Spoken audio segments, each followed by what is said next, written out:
Hi, I'm Jeff LaSalle. I'm a fire protection engineer with TLC.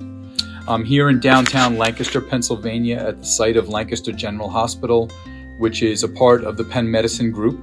I'm going to briefly talk about this emergency department and dietary expansion and renovation project. This project is a long time in the making. There was an emergency department expansion at LGH that took place from 2000 to 2004. With the rapid population growth in this area of the state and the closure of a regional hospital, the leadership decided it was time for yet another expansion of the emergency department. TLC is involved in the fire protection engineering and life safety consulting and design for this project. I've been working at LGH for over 20 years. I serve as their fire protection engineer, advising the hospital and working with consulting architects and other engineers on many of the projects. I assist with developing code compliance solutions, dealing with the Department of Health, dealing with the local authorities, and making sure fire safety systems are in compliance with code. So the focus of this video is going to be on life safety and fire safety issues related to this ED expansion project. I'm standing on the west side of the complex. I'm looking north. There is a bridge link that connects the hospital to the downtown pavilion, and that's shown in the distance right there. The downtown pavilion is to the west of the hospital. There is that bridge link connection going over to the downtown pavilion. The main hospital is over to my right. This is the original building that dates back to about the 1940s. That's the west wing. What has already been demolished in this area of the site is the former cafeteria space. This empty lot that you see here is going to eventually be part of the emergency department. There will be a new entry waiting area down in the southwest corner of this expansion. This area will also house emergency department triage spaces. And beyond the metal panel that's in the distance is the existing emergency department that's still in operation. That will be renovated after this addition is constructed. You can see we're basically at the very earliest stages of construction. Demolition has taken place. For purposes of isolating the building from the construction zone, we have a weather-tight enclosure on the exterior wall.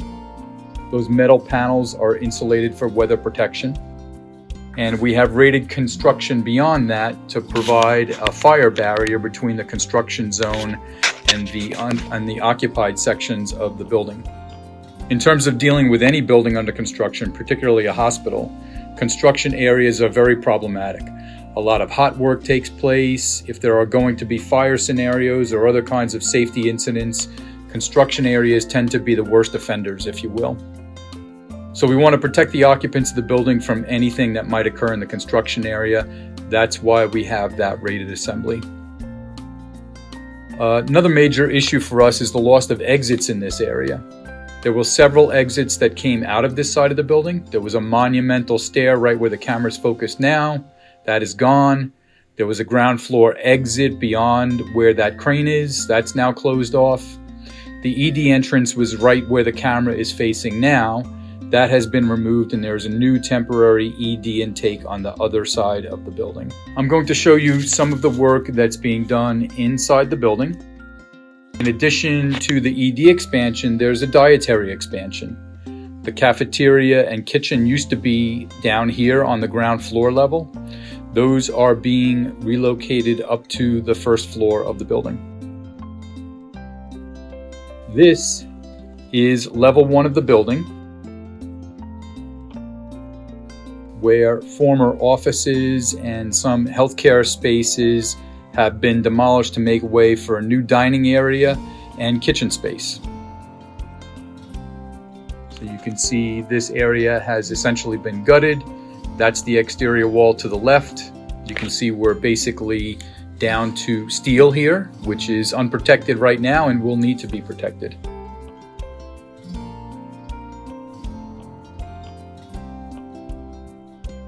That drywall partition that you see there encloses a rated corridor. To my right is the south side of the building where there's a main entrance lobby.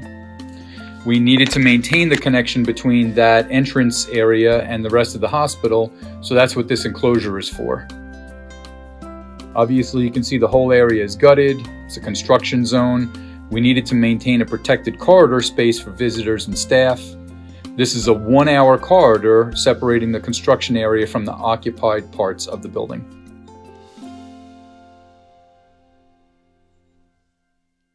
Beyond that corridor is another portion of the construction area that is also in the same state of demolition. This whole area is totally gutted. There's a minimal amount of lighting. Basically, construction is taken down to the steel. That barrier over there is the other side of the construction zone. So we have a fire-rated assembly in that wall to separate this construction area from the exterior. And eventually this area is going to become occupied while work is still being done outside. So we need to have that rated assembly.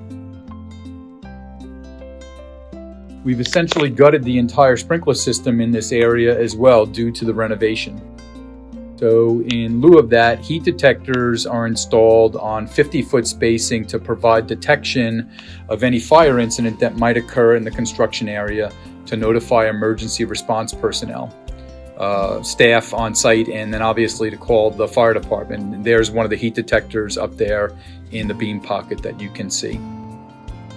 So obviously if it's an incipient fire, maybe construction personnel or the emergency response team from the hospital can deal with it, but in any case, the fire department will be called.